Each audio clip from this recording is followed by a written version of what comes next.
Hello दोस्तों, मैं विजय भारद्वाज आप सभी लोगों का हमारे YouTube चैनल में बहुत बहुत स्वागत है। आज हम लोग जीवाणु से होने वाले अगले कुछ जो रोग हैं उनको देखेंगे।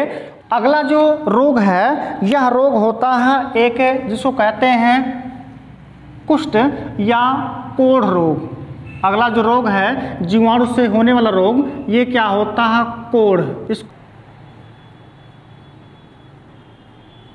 लेप्रोसी। ठीक, जो कुष्ठ या कोढ़ रोग होता है, लेप्रोसी होता है, यह भी रोग जीवाणु के द्वारा होता है। कौन सा जीवाणु होता है जिसके द्वारा कोढ़ रोग होता है? तो इस जीवाणु का नाम है माइकोबैक्टीरियम। इसका नाम क्या है? माइकोबैक्टीरियम।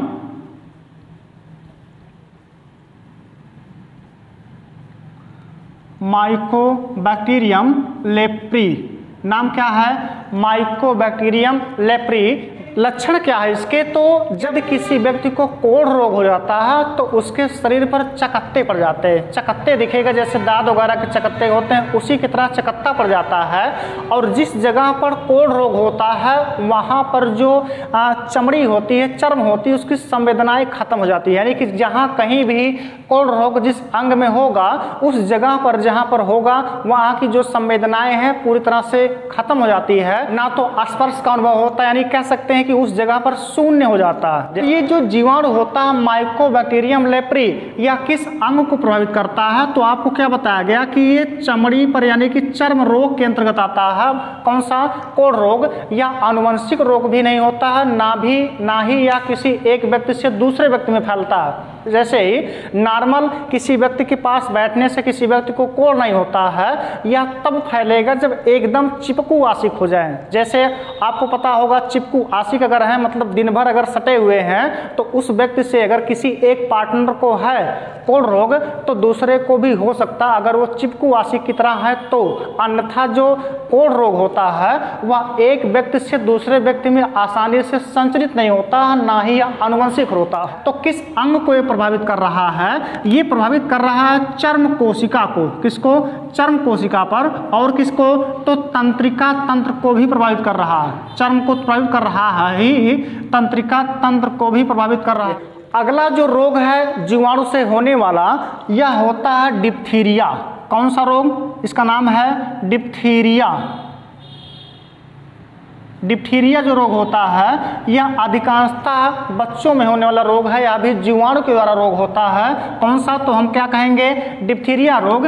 यह किस जीवाणु के द्वारा होता है? तो इस जीवाणु का नाम है कारिन बैक्टीरिया।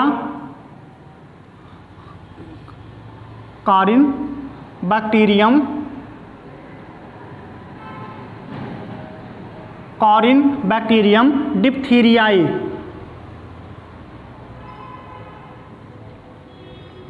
ठीक, तो जो कारिन बैक्टीरियम डिप्थीरियाई जीवाणु होता है इस जीवाणु के द्वारा फैलता है डिप्थीरिया रोग। क्या बताया गया कि किसमें होता है? तो ये अधिकांशतः बच्चों में होता है। तो जो कारिन बैक्टीरिया डिप्थीरियाई है या किस अंग को प्रभावित करता है, या हम क्या कहेंगे कि डिप्थीरिया रोग में कौन सा अंग प्रभावित होता है? तो इससे प्रभावित होता है श्वसन तंत्र। कौन सा अंग प्रभावित होता है? तो डिप्थीरिया रोग से श्वसन तंत्र प्रभावित होता है।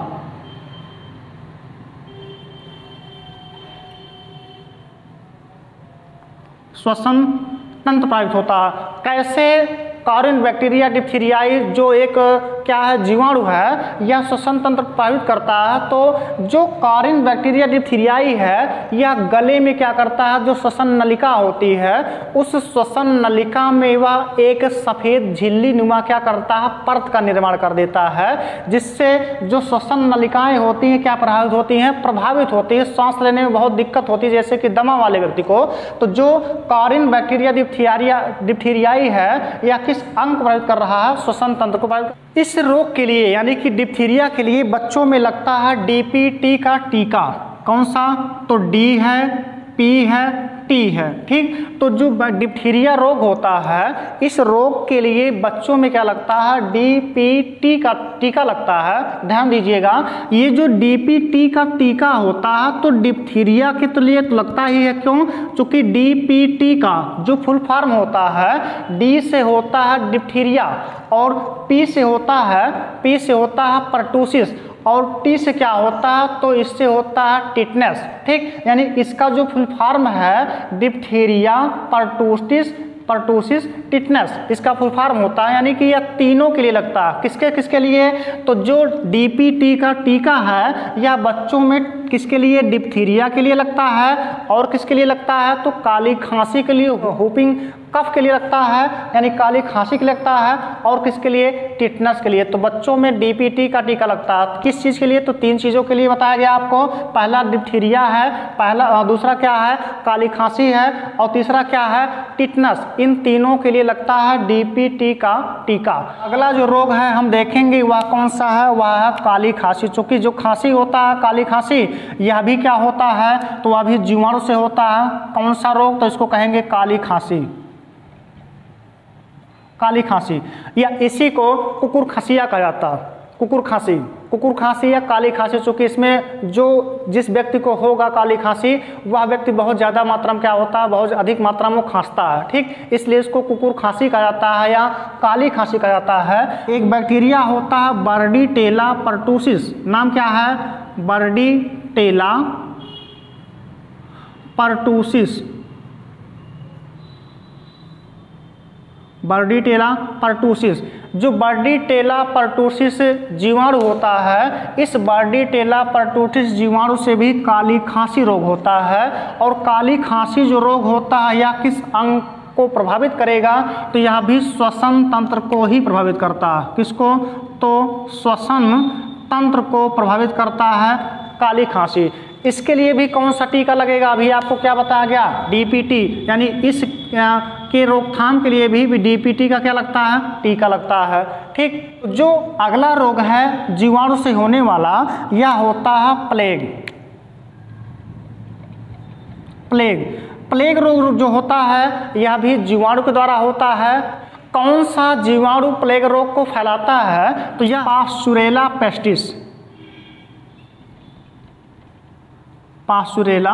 पेस्टिस। ठीक, तो अगर आपसे क्वेश्चन पूछा जाए कि प्लेग रोग किस कारक के द्वारा होता है, जीवाणु के द्वारा, कौन सा जीवाणु होता है, तो वह है पास्चुरेला पेस्टिस। कौन सा अंग प्रभावित होता है इस प्लेग बीमारी में? तो इसमें फेफड़ा प्रभावित होता है। कौन सा? तो फेफड़ा। आप लंग्स के बारे में पढ़े होंगे। लंग्स में एक होता है एल्वुलाई कोशिका। एल्वुलाई कोशिका को ही ये क्या करता है, डैमेज करता है। कौन? जो प्लेग का एक जीवाणु है पास्चुरेला पेस्टिस, ये किसको प्रभावित करेगा, कौन सा अंग प्रभावित हो रहा है, तो फेफड़ा प्रभावित हो रहा है। और ये जो पास्चुरेला पेस्टिस होता है वो कैसे रोग में फैलता है मनुष्य में? तो ध्यान दीजिएगा, यह जो पास्चुरेला पेस्टिस है यह मनुष्य में किसी तरह सीधे नहीं आ पाता है। ये कैसे आता है? तो जो चूहे होते हैं, चूहा और गिलहरी, चूहा और कौन सा जंतु, तो गिलहरी। चूहे और गिलहरी पर जो पिस्सू होते हैं, कौन?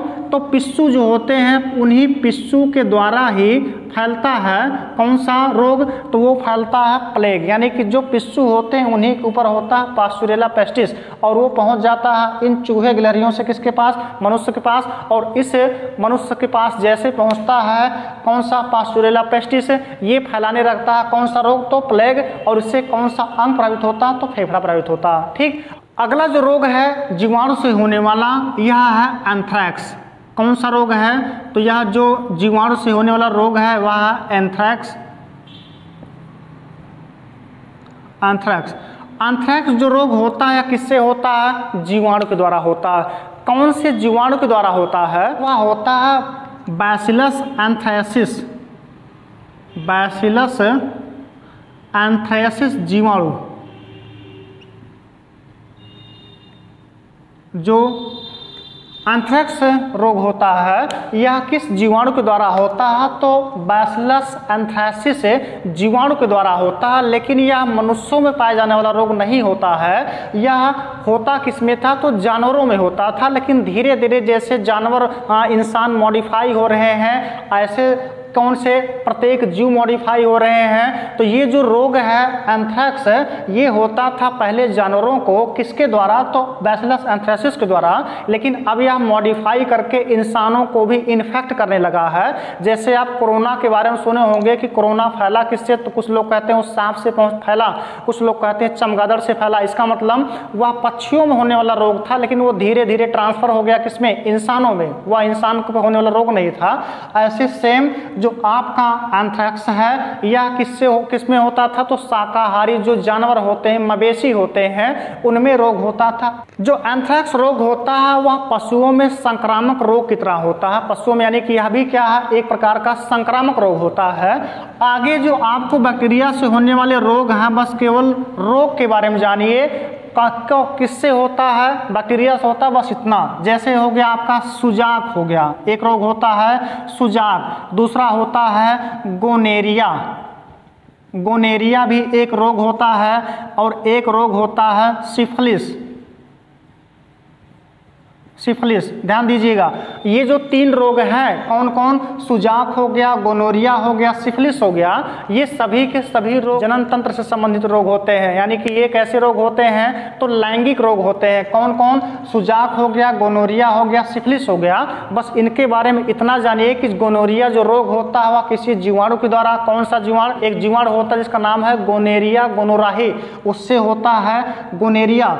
और जो सुजाक रोग होता है, सिफिलिस रोग होता है, यह भी किससे होता है? तो जीवाणु से होने वाला रोग है। किस प्रकार का रोग है? तो यह लैंगिक रोग होता है। दोस्तों, अगर आपको वीडियो पसंद आता हो तो आप वीडियो को लाइक कीजिए, शेयर कीजिए और चैनल को सब्सक्राइब करना ना भूलें।